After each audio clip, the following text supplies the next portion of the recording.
Hello friends, welcome back to my YouTube shorts. আজকে আমি college গেছিলাম, তো আজ এক্সাম ছিল। এখন আমি কলেজ দিয়ে বাড়ি ফিরছি একটা দিদিকে জ্বালাতে। আর আমি এখানে বাড়ি পৌঁছে গেছি। এখানে দেখাচ্ছে যে আমার মুখের মধ্যে কত ডাস্ট লেগেছিল। তো ফাইনালি আমি ফ্রেশ হয়ে চলে এসে মোটা গ্লো করছে অ্যান্ড মুখের মধ্যে একটা পিম্পলও হয়েছে, যেটা আমি খুঁটিয়ে রক্ত বার করে দিয়েছি। যাই হোক, তারপর একটু ভগবানের নাম নিয়ে নিচ্ছিলাম। তারপরে আমি লাঞ্চটাকে আজকে স্কিপ করেছিলাম। ঘুম থেকে উঠে পড়াতে আসবে বলে রেডি হয়ে গেছিলাম, কারণ পড়তে আসবে, পড়াতে আসবে না, আমার কাছে পড়তে আসবে। আর এমনভাবে ও ভয় পাচ্ছে, আমি সেটাই ভাবছি যে আমাকে দেখেও কেউ ভয় পেতে পারে। যাই হোক, তারপরে একটু ম্যাগি খেয়ে নিয়েছিলাম। আর আমার চুটুর পুটুর মুখ চলতেই থাকে, তো তাই কুরকুরেও খেয়েছিলাম একটু।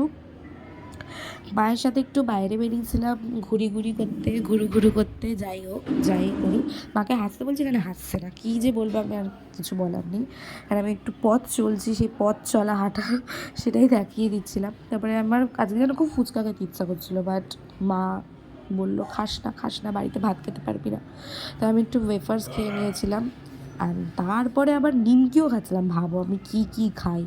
তো রাত্রিবেলার ডিনারে খিচুড়ি আর বেগুন ভাজা দিয়ে ডিনারটা সেরে নিই। তোমাদের যদি ভিডিওটা ভালো লেগে থাকে একটা লাইক আর সাবস্ক্রাইব করে দিও। টাটা।